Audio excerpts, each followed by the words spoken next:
آپ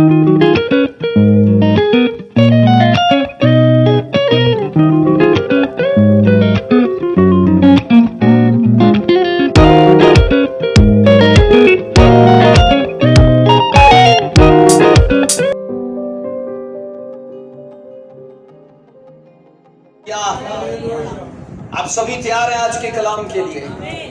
آئیے اپنے پاؤں پر کھڑے ہوں گے، میرے ساتھ دیکھیے دوسرا تواریخ اس کا 7واں باب اس کی 14ویں آیت سے پڑھیں گے۔ ضرور کلام خدا کو لے کر بیٹھیے اور اسے کھولیے۔ آج کی مرکزی آیت کو دوسرا تواریخ اس کا 7واں باب اس کی 14ویں آیت میں پڑھیں گے۔ یوں لکھا ہے کلام خدا کے اندر، تب اگر میرے لوگ جو میرے نام سے کہلاتے گئے، نمبر 1 خاکسار بنے، نمبر 2 دعا کریں، اور لکھا ہے میرے دیدار کے طالب ہونے کے، نمبر 3 ہے، اور نمبر 4 ہے اپنی بری راہوں سے پھریں۔ آگے خدا کے وعدے درج ہیں۔ نمبر 1 خدا نے کہا میں آسمان پر سے سن کر کیا کروں گا؟ ان کے گناہ کو معاف کروں گا، یہ پہلا وعدہ ہے۔ نمبر 2 میں کہا ان کے ملک کو بحال کر دوں گا۔ عزیزو یاد رکھیے گا، پچھلے ویک بھی ہم اسی پر بات کر رہے تھے۔ پارٹ 1 میں ہم نے کنڈیشنز پر بات کی، ریسٹوریشن کی جو کنڈیشنز ہیں، کیونکہ یہاں پر جو لفظ آیا نا کہ میں ان کے ملک کو ریسٹور کروں گا، میں ان کے ملک کو بحال کروں گا، اس کے ساتھ کچھ کنڈیشنز درج ہیں، اور کنڈیشنز کو فالو کیے بغیر ہم اپنی زندگی میں، اپنے پریوار میں، اپنے جاب بزنس یا اپنے ملک میں بحالی سوچ بھی نہیں سکتے، کیونکہ کنڈیشنز کو ہم جب مانتے اور فالو کرتے گئے تو بائبل کہتی کہ خدا اسی میں ہمارے لیے بحالی کو جاری کرتا ہے۔ بولو آمین۔ بیٹھ جائیے، تشریف رکھیے۔ ہاللویا۔ پچھلے ویک میں ہم نے سیکھا نمبر 1 میں ہمبلنس، کیونکہ یہاں پر خاکساری کا مطلب ہے ہمبلنس۔ نمبر 2 میں ہم نے سیکھا پریئر لائف کو، کہ اگر ہم دعائیہ زندگی گزاریں، نمبر 1 خاکساری میں ہو، اور نمبر 2 کا جو پوائنٹ ہم نے سیکھا وہ یہ تھا کہ اگر میرے لوگ دعا کریں، اور میں نے آپ کو بتایا تھا وہ دعا نہیں کہ جس میں خاکساری نہ ہو، جس میں فرما برداری، عاجزی اور انکساری نہ ہو۔ عزیزو پارٹ 1 میں 2 شرائط پر ہم بات کر چکے ہیں، لیکن آج پارٹ 2 میں یہ جو کنڈیشنز فار ریسٹوریشن کا پارٹ 2 ہے، اس میں اگلی 2 کنڈیشنز پر بات کریں گے، جن میں سے پہلی کنڈیشن ہے میرے دیدار کے طالب ہو، اور اگلی کنڈیشن ہے بائبل کہتی ہے اپنی بری راہوں سے پھرے۔ یہ کنڈیشنز ہے، یاد رکھو۔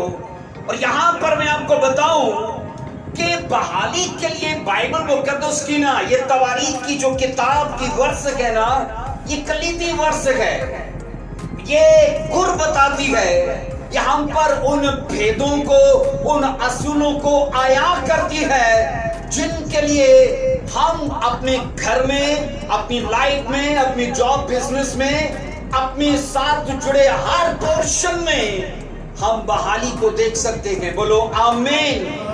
عزیزو بائبل یہ کہتی ہے کہ اگر انسان ان کنڈیشنز کو فالو کرے گا، مانے گا، عمل کرے گا، خدا ان کنڈیشنز پر اس کا کام کرنا دیکھ کر آسمان پر سے ایک تو ان کا گناہ معاف کر دے گا، نمبر 2 بحالی آتی جائے گی، بحالی آتی جائے گی۔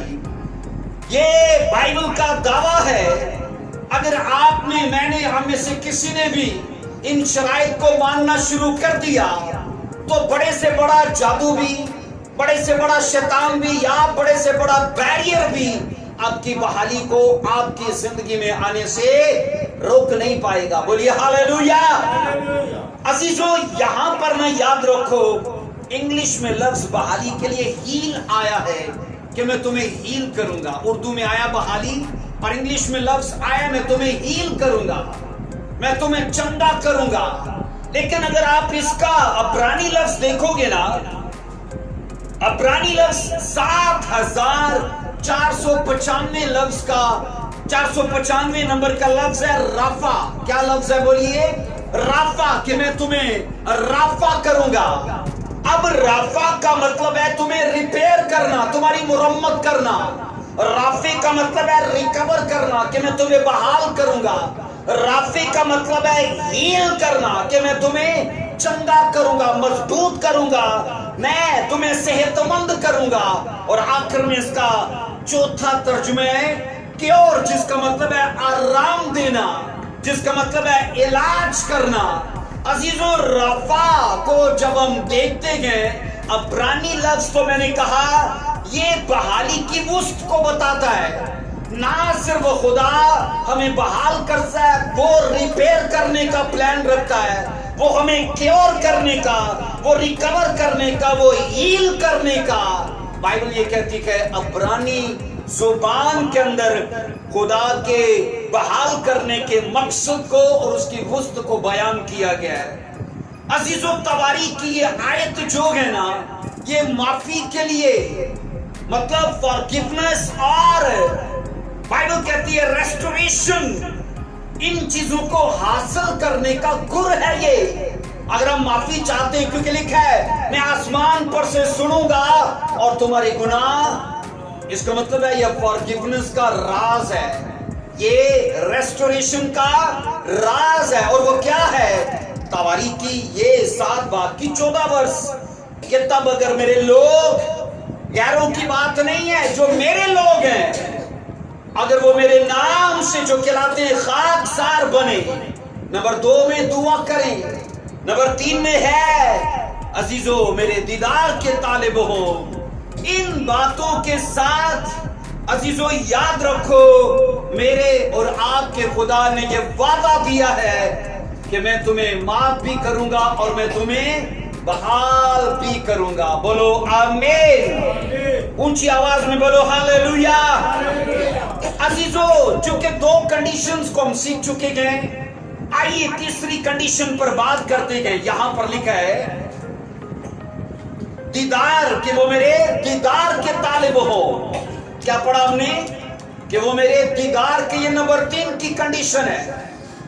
दीदार के लिए इंग्लिश लफ्ज फेस आया है, पर अब्रानी लफ्ज बड़ी तवज्जो तलब का लफ्ज है। अब्रानी का 6440 नंबर का यह लफ्ज है, जिसे कहा जाता है पैनिम, PANIM, पैनिम, जिसका मतलब है मीट, मुलाकात करना। कि अगर वो लोग मेरी मुलाकात के तलबगार हो, मेरी मुलाकात के तलबगार हो। नंबर 2 का तर्जुमा है प्रेजेंस, के वो मेरी हजूरी के तलबगार हो, वो मेरी मौजूदगी के तलबगार हो। नंबर 3 का तर्जुमा है फेवर, कि अगर वो मेरी तरफदारी के, पैनिम जो अब्रानी का लफ्ज है, मैंने कहा ये यहां पर 4 तर्जुमे पेश करता है। नंबर 1 जिसको फेस कहा गया है, नंबर 2 मीट कहा गया है, नंबर 3 प्रेजेंस कहा गया है, नंबर 4 में उसे फेवर कहा गया है।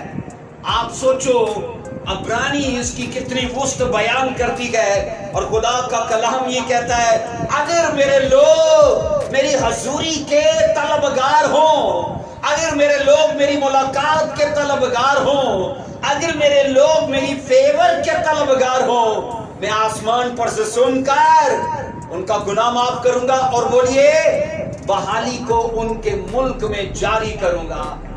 अभी याद रखो, मौजूदा वक्त में पाकिस्तान का जो हाल हमें दिख रहा है, अजीजों, क्रिश्चियन लोगों को या चर्च को खुदा ने यहां पर इत्तेफाक से नहीं रखा है। खुदा ने चर्च को, याद रखो, इस दुनिया में प्रॉब्लम सोल्वर बना के रखा है। क्या बना के रखा है?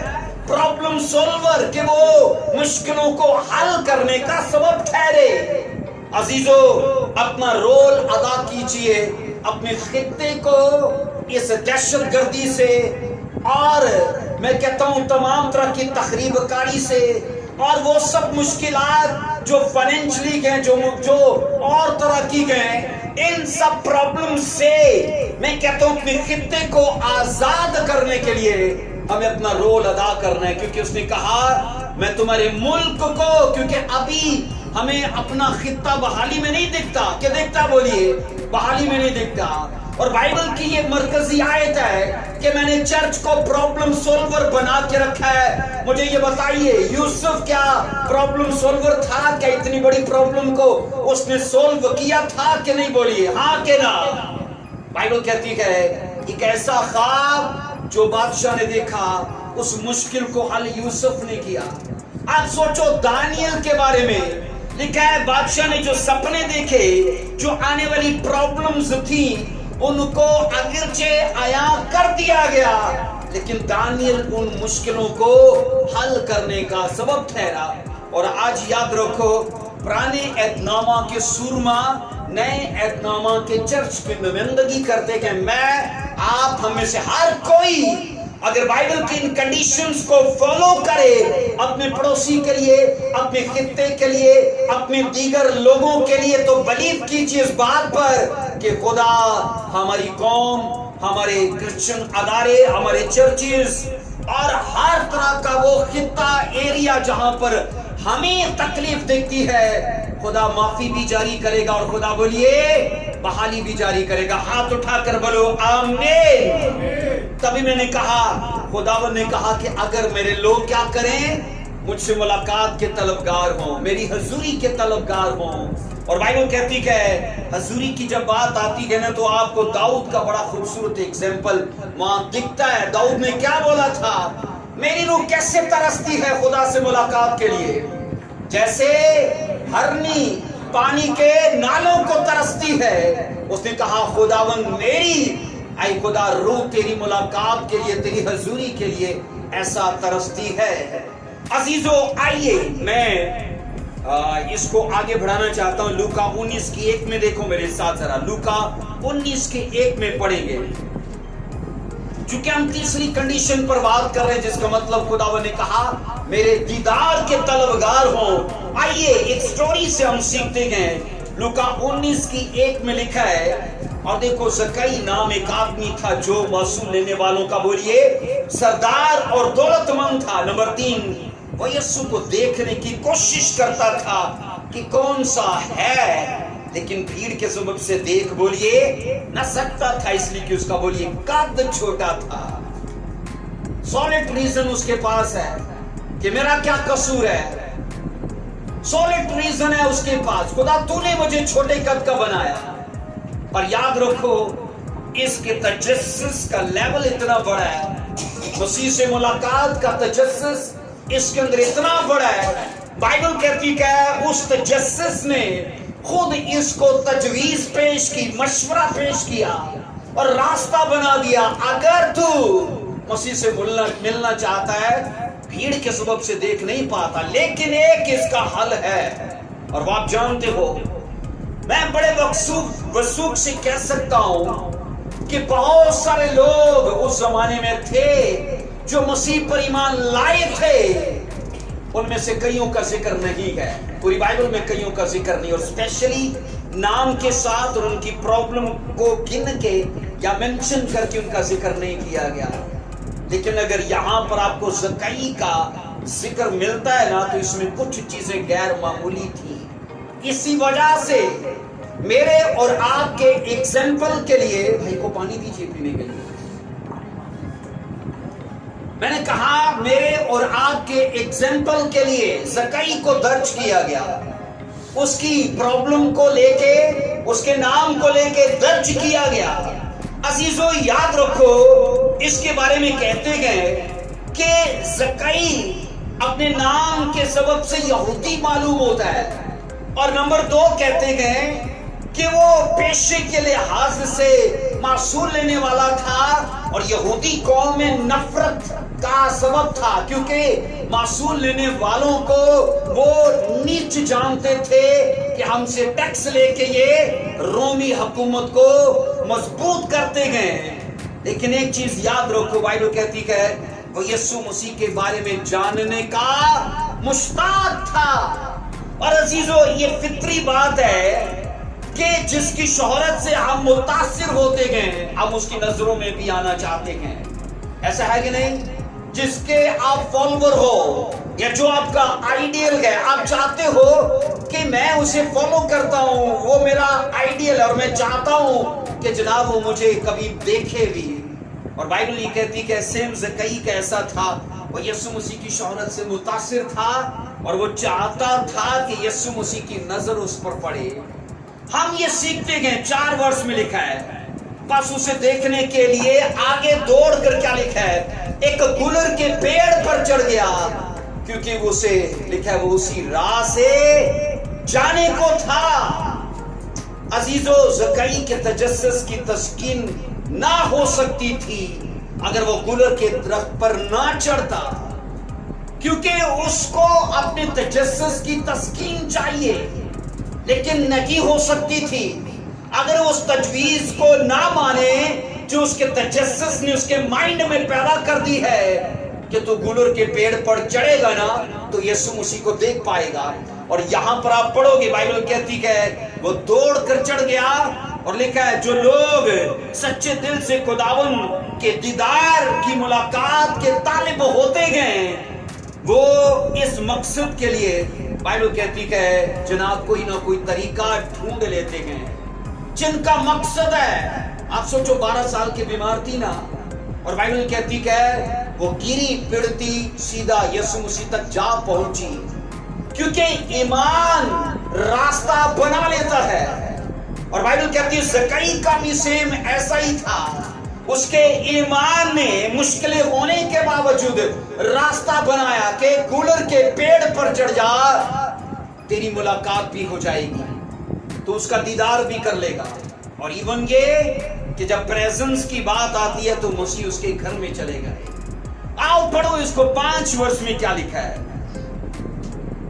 جب یسوع اس جگہ پہنچا تو اوپر نگاہ کر کے کہا، اسے کہا اے زکئی جلد اتر آ، کیونکہ آج مجھے تیرے گھر، بولیے، رہنا ضرور ہے، مجھے تیرے گھر رہنا ہے. اب سوچو کہ بات دیدار سے آگے ملاقات تک جا پہنچی گئے، اور یہاں پر یہ پڑھا جاتا ہے یہ سیم وہ تواریخ کی کتاب کی تیسری کنڈیشن، کیونکہ ریکوری کے لیے جب کنڈیشنز کو فالو کیا جاتا ہے تو ریکوری نہیں رکتی. کیونکہ ہم نے ریکوری ربہام کی لائف میں پہلے پارٹ میں سیکھا تھا، خاک ساری اس نے اختیار کی، کیونکہ لکھا ہے بہت سارے لوگ اس کے مصری بادشاہ اس کے خلاف کھڑے ہو گئے، لیکن اس نے تب خاک ساری اختیار کی اور خدا نے اس کی خاک ساری کا دعا کا جواب جاری کر کے بائبل کہتی ہے اسے ریکور کیا. اس کے بعد جب دعا کی بات آتی ہے، پریئر کی آتی ہے، وہاں پر آپ پڑھتے ہو ایک گنہگار آدمی ریکور ہو کر گیا. 2 لوگ ہیکل میں دعا کرنے کے لیے گئے، ایک نے جیلسی کی دعا کی، میں اس سے بہتر ہوں، میں دعائیں کی دیتا ہوں، میں یہ کرتا ہوں، میں وہ کرتا ہوں. وہ کمپیئر کر کے اور دعا نہیں کر رہا، کیونکہ وہ دعا کا طریقہ ہی نہیں ہے، اس میں عاجزی نہیں تھی، خاکساری نہیں تھی. اور بائبل کہتی ہے گنہگار جو کر رہا تھا نا، آپ پڑھو گے وہ خاکساری میں کر رہا تھا اور اس نے ریکوری پائی، کیونکہ مسیح نے کہا یہ راست باز ٹھہر کر اپنے گھر گیا. 2 پوائنٹ پر جو ہم نے 2 پوائنٹس کو پارٹ 1 میں دیکھا تو ان دونوں سٹوریز میں ریکوری آئی ہے. اب یہاں پر جو ہم بات کر رہے ہیں نا زکئی کی، تو بائبل کہتی ہے زکئی کلام خدا کہتا ہے مسیح کے ملاقات کا مشتاق تھا، اور مسیح اس کے تجسس کو دیکھ کر، اس کی بےتابی اور بے قراری کو دیکھ کر کہتے ہیں مجھے تیرے ہی گھر جانا ضرور ہے. بائبل کا یاد رکھو یہ واحد ایسا واقعہ ہے جہاں پر مسیح نے خود کسی سے کہا، خود کسی کے گھر میں جانے کے لیے خواہش ظاہر کی کہ جناب میں تیرے گھر میں جانا چاہتا ہوں. اس کا سبب کیا تھا؟ بائبل کہتی ہے اس کی اٹریکشن اتنی بڑی تھی، اس کی تجسس، بے قراری اور بے تابی کی اٹریکشن اتنی بڑی تھی کہ جاتے جاتے مسیح وہاں پر رک گئے. اگرچہ سینکڑوں لوگ پیچھے گئے، مسیح نے ان کی اٹریکشن کو نہیں دیکھا، لیکن یہ دیکھا سولڈ ریزن ہونے کے باوجود، کیونکہ اگر مسیح اس کے نام کو جان سکتے کہ تو کیا اس کی پرابلمز سے واقف نہ ہوں گے؟ بولو، کیونکہ اس نے تو نہیں بتایا کہ میرا نام زکئی ہے، मसीह ने उसे मुखातिब करके कहा, अगर वो नाम जानता है तो वो ये भी जानता था कि इसके पास मेरी मुलाकात ना करने का सॉलिड रीजन था, लेकिन कोई उज़र, कोई एक्सक्यूज को आड़े नहीं आने दिया और मेरी मुलाकात के लिए गूलर के पेड़ पर चढ़ गया। और मसीह ने कहा, जनाब मैं तेरे घर में आज जाऊंगा। बोलो आमीन, हालेलुया। सो कहा जाता है, इसकी पहली वजह यह है कि मसीह खुदावन ने ज़कई के ईमान और उसके अमल को देखा। और दूसरी बात ये कही जाती है कि मसीह खुदावन जानते थे कि ज़कई उसकी प्रेजेंस के लिए, नंबर 2 उससे मीट करने के लिए, नंबर 3 उससे फेवर चाहने के लिए, नंबर 4 उसके फेस को देखने के लिए वो तलबगार है। और बाइबल कहती है ये चीजें मसीह ने उसे बख्शी गए हैं। कहा जाता है जो मसीह को जानना चाहते हैं वो मसीह को पहचान लेते हैं, और जो मसीह को देखने की ख्वाहिश करते हैं मसीह उन्हें अपनी मुलाकात का मौका बख्शता है। आपके चाहने पर डिपेंड करता है आप किस तरह से लेते हो मसीह को, क्योंकि मसीह हमारे लिए वैसा ही है जैसा हम उसे लेते हैं। और बाइबल कहती है जानना चाहता है, मसीह को इसने पहचाना, ये मुलाकात देखना चाहता है, मसीह ने मुलाकात का शर्फ बख्शा। अजीजों, कई बार ऐसे होता है कि लोग ज़कई की तरह तजस्सुस लेके आते हैं चर्च में, कलाम भी होता है, प्रचार भी होता है, रूह कुदस बात भी करता है, लेकिन वो ज़कई की तरह चौकस नहीं होते। ज़कई की तरह फैसलों में, इक़दाम लेने में वो इतने अलर्ट नहीं होते, क्योंकि उस आदमी ने एकदम से स्टेप लिया था कि मैं ये करने वाला हूं, मैं सब कुछ छोड़ने वाला हूं। सब बोलो हालेलुया। आओ पढ़ो जरा खरूज की किताब उसका 22 का 4 पढ़ना। बाइबल कहती है ज़कई ने मसीह खुदावन को अपने घर में कबूल करने के साथ साथ अपने दिल से भी उसे कबूल किया। और यहां पर आपको सबूत मिलेगा दिल से कबूल करने का। खरूज 22 की 4 पढ़िए बहन शाजिया ऊंची आवाज में। अगर चोरी का माल उसके पास कितना मिले, बैल हो या गधा, न भेड़, तो वो उसका दूना पहने। सुनिए जरा, शरीयत का ये कानून है, अगर चोरी का माल किसी से बरामद हो जाए तो वो बदले में कितना देगा? अगर 1000 किसी से बरामद हो जाता तो वो बदले में 2000 देगा। इस शरीयत का कानून था। लेकिन ज़कई ने ना, सोचो कितना बड़ा कदम लिया है। लूका 19 की 8 को पढ़िए। बाइबल कहती है कि ज़कई की कायलियत मसीह के लिए इतनी जबरदस्त और इतनी बड़ी थी कि वो दुगने से 4 गुना में चला गया। वो दुगने से 4 गुना में चला गया। इसमें कुछ शक नहीं है कि ज़कई ने बहुत सारा माल बेइंसाफी से जमा कर रखा था, लेकिन मसीह की मुलाकात के सबब से इतनी बड़ी कायलियत आई है। आप पढ़ोगे नंबर 4 में जो पॉइंट है ना, इसको पढ़ लेना जरा। तवारी की किताब का फिर से पढ़ते कि 7 की 14 बहन यहाँ पे हाथ रखना, लूका वाली पे। तवारी की 7 की 14 में लिखा है, तब अगर मेरे लोग जो मेरे नाम से कहलाते हैं, नंबर 1 खाकसार बनकर, नंबर 2 दुआ करें, नंबर 3 मेरे दीदार के तालिब हो, नंबर 4 में आता है अपनी बुरी राहों से बोलिए फिरें। अब यहां पर ज़कई ने जनाब नंबर 3 में उसने दीदार को, उसकी तलब को, उसके तजस्सुस को शो किया और मसीह ने, बाइबल कहती है, उसे मुलाकात दी अपनी। लेकिन अगला चौथा पॉइंट भी ज़कई ने ना अमल करके दिखाया, क्योंकि शरीयत कहती है दुगना दिया जाए, और ज़कई अपनी बुरी राहों से फिरने के लिए 19 की 8 पढ़िए जरा क्या करता है। और ज़कई ने खड़े होकर खुदावंद से कहा, आए खुदावंद, हाँ, एक मैं अपना आधा माल गरीबों को देता हूँ, और अगर किसी ने कुछ ना हक ले लिया है तो उसको 14 दाग देता हूँ। अगर किसी का ना हक ले लिया, ना हक मतलब ये वही पैसा है जो चोरी का, सिफारिश का, आप सोचो ये वही पैसा है जिसको आप नाजायज कह सकते हो। लेकिन इतनी बड़ी कायलियत है, आधा माल। आप तसव्वुर करो उसके पास आज की मालियत के हिसाब से 2 अरब है, फर्ज कर लो आप। अब 2 अरब का आधा कितना बनेगा? 1 अरब। 1 अरब कह रहा है चैरिटी करने लगा हूं, 1 अरब गरीबों को देने लगा हूं, चैरिटी करने लगा हूं मैं इसकी। रह गया पीछे 1 अरब। 1 अरब का 4 गुना कितना बनेगा सोचो? 25 करोड़। 1 अरब का 25 करोड़ 4 गुना बनेगा। तो ये सोचो, कहता है इसने उनका 2 गुना लिया है, पर कहता है 25 करोड़ मैं उन्हें वापस करूंगा। अजीजो, ज़कई की जिंदगी से ये सीखा जाता है कि नई जिंदगी चाहती है हम अपने माजी के कामों की तलाफी करें, माजी के कामों की तलाफी करें और खुदा की तरफ से मिलने वाली निजात के लिए शुक्रगुजारी करें। गरीबों को चैरिटी करना ये उसकी शुक्रगुजारी थी। और याद रखो, उन लोगों को दुगने की बजाय चुगना देना ये तलाफी थी। अगर हमारी लाइफ में तलाफी और शुक्रगुजारी नहीं है तो मसीह में आना, याद रखो, अभी अधूरा है। क्योंकि ज़कई ने ये सिखाया है कि जनाब मैंने तलाफी भी की है और मैंने शुक्रगुजारी भी की है। बोलिए आमीन। शरीयत कहती 2 गुना दिया जाए, इसने कहा नहीं मैं 4 गुना दूंगा।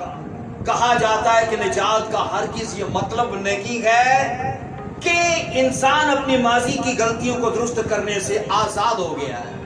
हम निजात पा गए, आप निजात पा गए, इसका हरगिज़ ये मतलब नहीं है कि आप माजी की गलतियों को दुरुस्त करने से छुटकारा पा गए। आपको माजी की गलतियां तब भी दुरुस्त करनी पड़ेगी।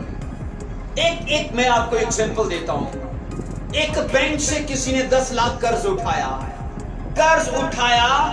और जनाब तब जब उठाया वो गुनहगार था, वो शराबी था, वो और तरह के बुरे कामों में मुलव्वस था। लेकिन मसीह खुदावंद को कबूल करने के बाद अगर वो चर्च से सर्टिफिकेट लेके आए कि जनाब मैंने कर्ज तब लिया था जब मैं शराबी था, पर अब मैंने शराब छोड़ दी है, मैं नई जिंदगी में आ चुका हूं, अब मैं बदल चुका हूं, मुझे मेरा कर्ज माफ किया जाए, पॉसिबल है? मुमकिन नहीं है, ये मुमकिन नहीं है। इसलिए मैं ये कह रहा हूं बिल्कुल उसी तरह अगर नई जिंदगी में आके भी वहां का कर्ज माफ नहीं है, उस कर्ज ली गई गलती को सुधारना तब भी है। सेम इसी तरह मैं आपको बताऊं कि निजात पाने से पहले किसी इंसान ने अगर चोरी की है, किसी इंसान ने अगर खुदा के फजल को हकीर जाना है, करप्शन की है, कुछ भी बुरा किया है, अजीजो याद रखो खुदा का हकीकी फजल और उसका तकाजा ये है कि जनाब हम उन चीजों को सीधा करना शुरू करें। बोलो आमीन। कहते हैं ज़कई ने बिल्कुल वही किया जो उसे करना चाहिए था। ज़कई ने एलानिया इस बात का सबूत दिया कि वो मसीह खुदावंद की अताअत गुजारी करने के लिए आधी शुक्रगुजारी उस माल की करेगा और आधे माल नहीं बल्कि 4 गुना माल से वो अपनी तलाफी करेगा। और ये उसके लिए सोचो करना आसान था क्योंकि पैसा ही तो हमारी कमजोरी है, पैसा ही हमारा प्यार है। अजीजो अगर याद रखो, मैं आपको दावा देने को तैयार हूं, अगर आप मसीह से मोहब्बत के दावेदार हो और आप टाइट नहीं बोलते तो आप धोखे में हो, क्योंकि आपका प्यार आपका खुदा नहीं आपका पैसा है। अगर आप मसीह से मोहब्बत के दावेदार हो और आप दुआ में वक्त नहीं गुजारते तो आप धोखे में हो, क्योंकि आपका प्यार आपका खुदा नहीं, आपके दोस्त, आपकी वाइफ, आपके बच्चे के जिनके साथ आप वो वक्त गुजार लेते हो। 100 तरह के एग्जाम्पल है इस बात को प्रूव करने के लिए। अगर आप खुदा के प्यार में हो तो वो 100% मांगता है, वो 99% मांगता नहीं। वो कहता है 100 का 100 गुना अपने सारे दिल से, जान, ताकत और अकल से खुदा को देना। बोलो आमीन, हालेलुया।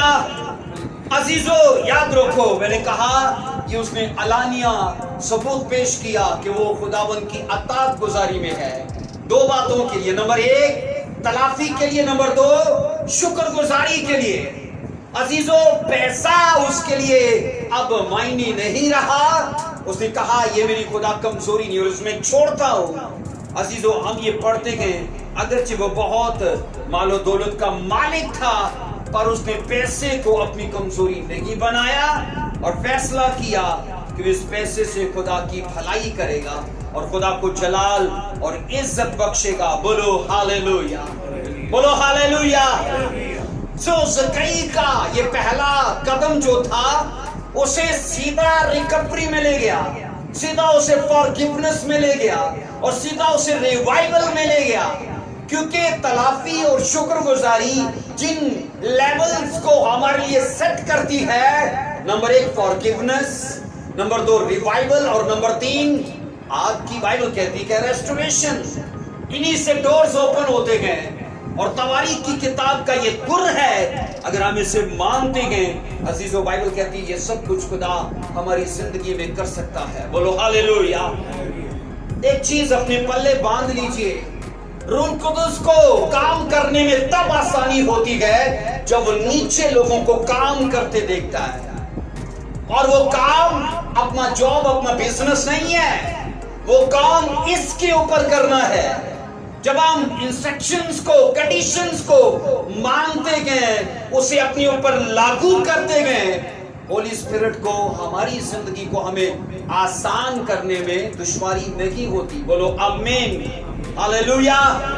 सो बाइबल ये कहती है, 9 वर्ष से पढ़िएगा क्या लिखा है। 9 वर्ष में देखो क्या लिखा है। जब उसने ये कहा कि आधा मैं 4 गुना देता हूं जिनका लिया गया और आधा देता हूं गरीबों को, 9 आयत में लिखा है, यीशु ने उससे कहा आज इस घर में क्या आई है? सल्वेशन। आज इस घर में सोटेरिया, जिसे यूनानी बाइबल कहती है, और बाइबल ये कहती है इसलिए कि ये इब्राहिम का बेटा है। इसका मतलब है वो सच में यहूदी था। जब मसीह ने ये कह दिया कि इब्राहिम का बेटा है तो वो यहूदी था, लेकिन हम ये पढ़ते गए कि ज़कई के लिए इस अनाउंसमेंट से पहले कि तेरे घर में छुटकारा आ चुका है, इस अनाउंसमेंट से पहले मुझे बताओ क्या ज़कई ने मुल नहीं पे किया? बोलो हाँ कि ना। उसने गरीबों को दिया शुक्रगुजारी के तौर पर, उसने तलाफी के तौर पर, बाइबल कहती 4 गुना उन लोगों का जिनका ना हक ले लिया था उसने वापस किया। और मसीह ने उस पर ये अनाउंस कर दिया कि तेरे घर में अब नजात, ये वही चीज है, मैं आपको बता रहा हूं कि चारों पॉइंट्स के साथ रिकवरी ऐसे जुड़ी है। नंबर 1, खाकसारी आई रुबहाम की लाइफ में, उसने अपनाया उसे। बाइबल कहती है वो फकीर, वो फरीसी और वो गुनहगार, इन दोनों की लाइफ में रिकवरी आई, उस गुनहगार की लाइफ में, क्योंकि वो दुआ कर रहा था खाकसारी के साथ। और यहां पर नंबर 3 में जब हम ये पढ़ते गए कि जो मेरे दीदार के तालिब हो, तो वो कौन था? ज़कई।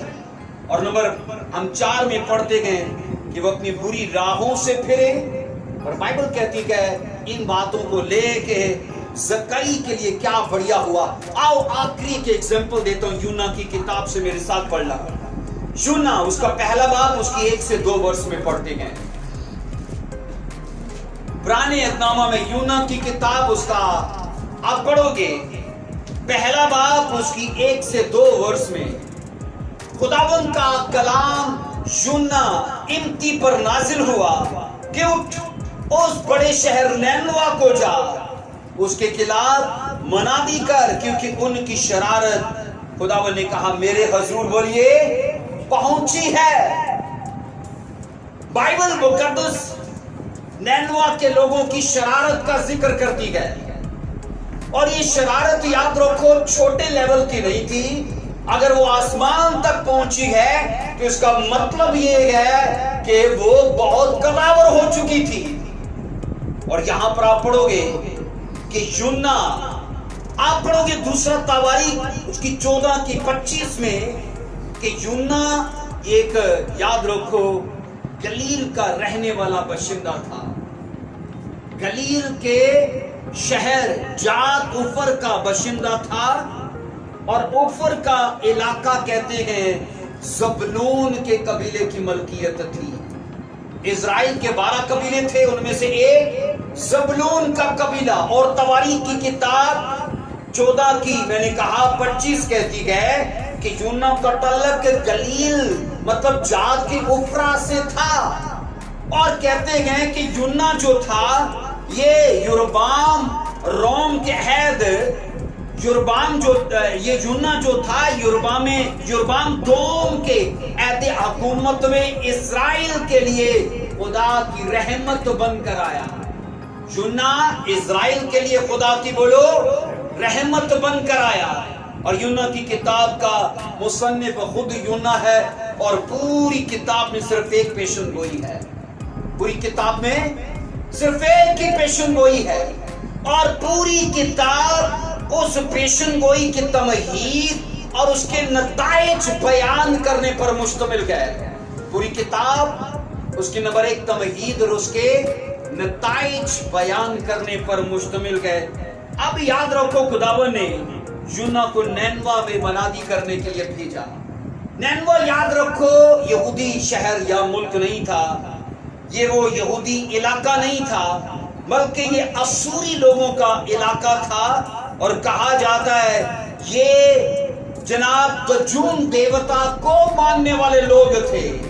यहोवा खुदा से दूर दूर तक इनका कोई तल्लक नहीं था।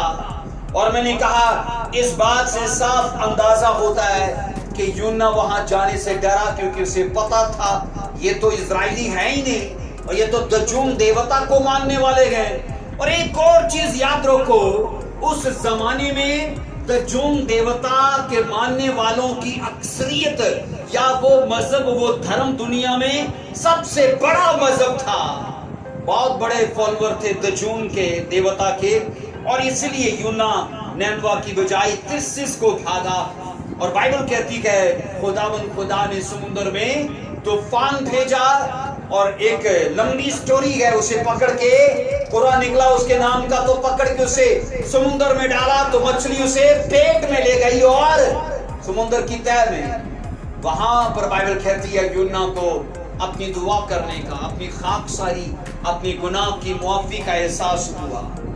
खुदा ने यूना को माफ किया, रिकवरी हुई। अब हुआ क्या, मछली सीधा उसे नैनवा के साहिल पर ले गई, उसे उगल दिया ताकि वो खुदा का काम करे। और बाइबल कहती है 3 बाब उसकी पहली आयत से पढ़ेंगे,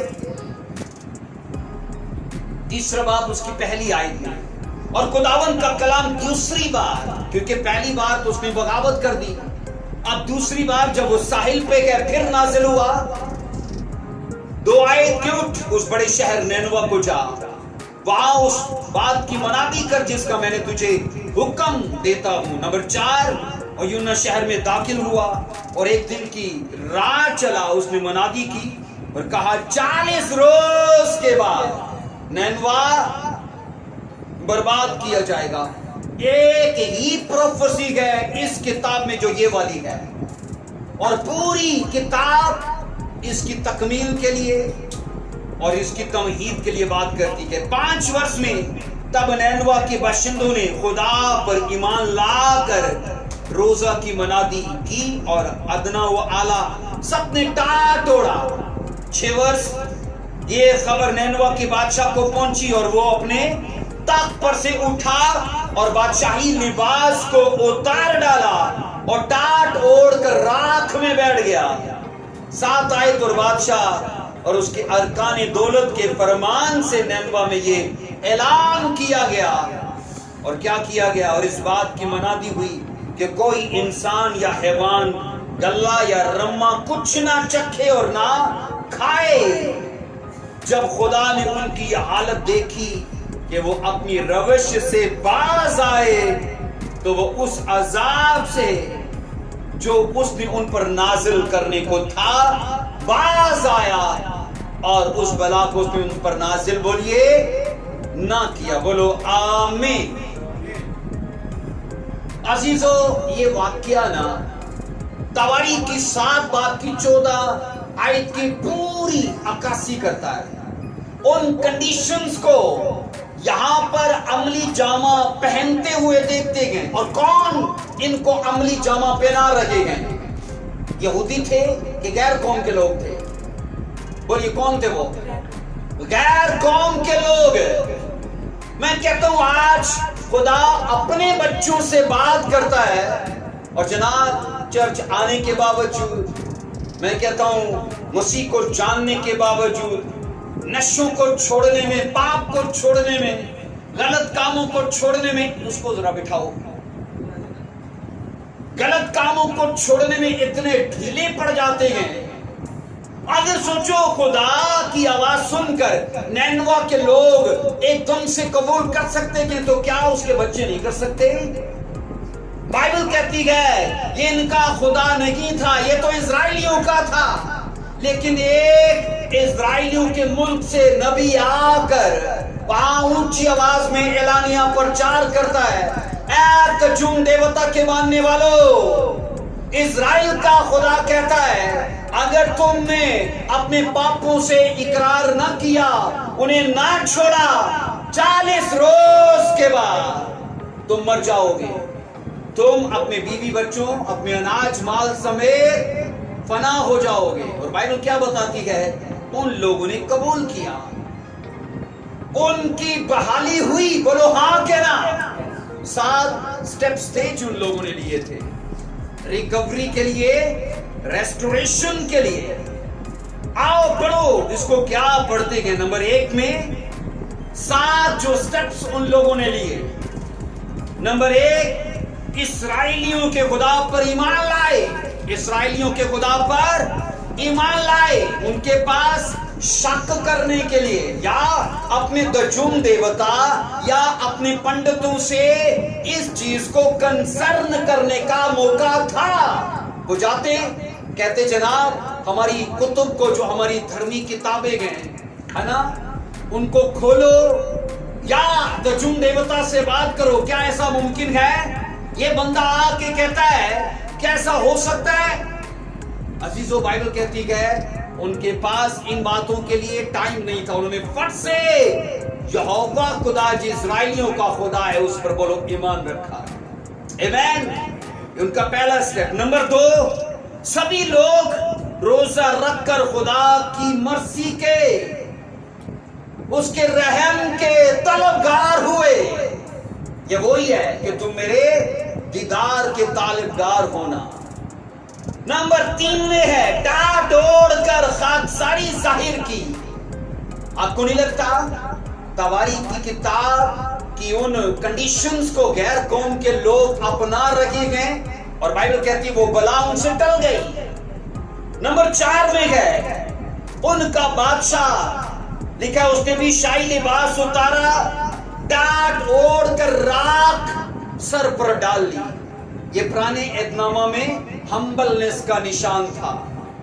और लिखा है नंबर 5 में हम ये पढ़ते गए, तमाम लोगों ने भी बादशाह को देखकर टाट ओढ़ा और बादशाह के फरमान का एहतराम किया। नंबर 6 में सभी लोगों ने खुदावंद के हजूर में गिरिया जारी करना शुरू कर दी। उनको दुआ करनी नहीं आती क्योंकि उनको तो अपने देवताओं के मंदिर जाके वो मंत्र पढ़ने या वो अपनी दुआएं आती, लेकिन अब खुदा से वो बात करने लगे हैं, इस्राएलियों के खुदा से बात करने लगे हैं। और नंबर 7 में हम ये पढ़ते हैं सभी लोग अपनी बुरी रविश और अपने हाथ के जुल्म से बाज आए। ये 7 स्टेप्स लेने के बाद बाइबल ये गारंटी देती है ननवा के लोगों की, जब खुदा ने इस्लाह देखी तो लिखा है उनकी तौबा को देखकर नताइज को बदल दिया। पहले नताइज कुछ और निकलने वाले थे, अब तवारीख 7 की 14 को मानने फॉलो करने से अब नताइज बदल गए हैं। कई बार मैं आपको कह चुका हूं नताइज को बदलना हमारे हाथ में नहीं है। नताइज को बदलना हमारे हाथ में है नहीं। हमारे हाथ में कामों को बदलना है। हम नताइज नहीं बदल सकते, अपने काम बदल सकते हैं, और कामों के अंदर इतनी ताकत है कि वो नताइज चेंज कर देते हैं। नहीं तो इंसान ऐसे ही होता, पाप में रहता और नताइज बदलता जाता। लेकिन खुदा ने कामों के साथ नताइज को जोड़ा। बाइबल कहती है यूना के लोगों, नैनवा के लोगों ने सबसे पहले अपने कामों को चेंज किया।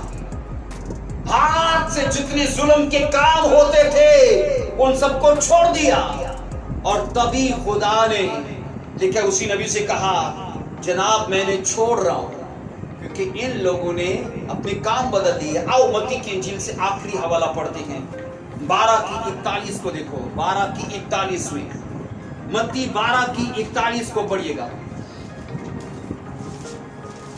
नैनवा के लोग अदालत के दिन इस जमाना के लोगों के साथ खड़े होकर इनको मुजरिम ठहराएंगे। बोलो किनको मुजरिम ठहराएंगे? हमारे जमाने के लोगों को, क्योंकि उन्होंने यूना की मनादी पर तो तौबा कर ली, और देखो यहां वो है जो यूना से भी बड़ा है। नैनवा के लोग अदालत के दिन खड़े होकर इस जमाने के लोग जिनको बाइबल दी गई, नबी दिए गए, यीशु मसीह दिया गया, रसूल दिए गए, लिखा है इनको मुजरिम ठहराएंगे। और क्या बोलेंगे? हमें तो यूना ने आकर एक ही वक्त में प्रचार किया। शाजिया, जिंदगी बदलने के लिए सारी जिंदगी सुनना काफी है कि जस्ट एक प्रचार काफी है?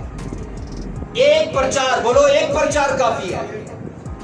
हमें सारी जिंदगी होगी सुनते, बोलो हाँ के ना? हमें सारी जिंदगी होगी ये सुनते हुए, आदतें नहीं बदली, काम नहीं बदले, सोचे इरादे नहीं बदले। और बाइबल कहती है एक आदमी जो उनकी तरफ से आया ही नहीं, उनका ना तो वो पंडित है, ना उनका वो कोई और है, मंत्री शंत्री है, वो तो आया इजराइल से, आकर कहता है खुदा ये करने जा रहा है। फट से 7 स्टेप्स लिए और खुदा की फेवर पाई। और बाइबल यहां पर ये कहती है अदालत के दिन जब आखिरी जजमेंट होगी और तमाम दुनिया के लोग उस सफेद तख्त के सामने होंगे, तब यूना और नैनवा के लोग खड़े होंगे इस यानी फजल के जमाने के लोगों के खिलाफ उठकर गवाही देंगे कि तुम्हें प्रचार नहीं किया गया। हर संडे तुम्हें प्रचार किया जाता था, हर संडे तुम्हें प्रीच वीडियो के वसीले से, चर्च जाने से, तुम्हें बाइबल पढ़ने से, होली स्पिरिट से, कहीं ना कहीं से तुम्हें नसीहत की बात मिलती थी, लेकिन तुम लोगों ने नहीं उसे कबूल किया। और देखो एक आदमी आकर एक ही प्रचार करता है और हमने अपनी जिंदगी बदल ली। बोलो शर्मिंदगी का मुकाम होगा कि नहीं होगा?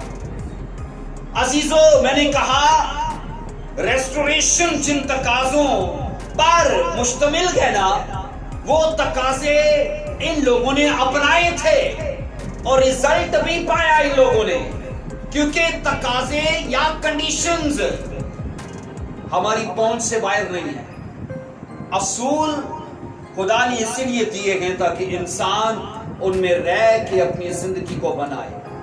अजीजों, अंजीली जमाने में मैंने कहा आने वाली तबाही और बर्बादी का अब इससे प्रचार किया जाता है, लेकिन अगर लोग अंजीली जमाने में नैनवा के लोगों की तरह आंखें खोलें और उन सब तबाहियों को, आने वाले हालात को जिनका बाइबल बयान करती है, कबूल करें, तो मैं दावा देने को तैयार हूं खुदा के फजल से जैसे उन लोगों ने रिकवरी पाई, रिस्टोर किए गए, हील किए गए, सेम हमारी जिंदगी में होगा। बोलो आमीन, हालेलुया। आओ अपने पांव पर खड़े होंगे और इन कंडीशंस को, जो 4 कंडीशंस पार्ट 1 में 2 सीखी हैं और पार्ट 2 में जो आज 2 हमने सीखी हैं, इन चारों शराइत को याद रखो। बस ये सोच के चलो कि मुझे अगर मेरी जिंदगी में बहाली चाहिए तो आप वो हासिल कर पाओगे इन्हीं तकाजों को पूरा करने से। आमेन। आइए अपने सर झुकाएंगे, अपनी आंखों को बंद करेंगे। Thank you.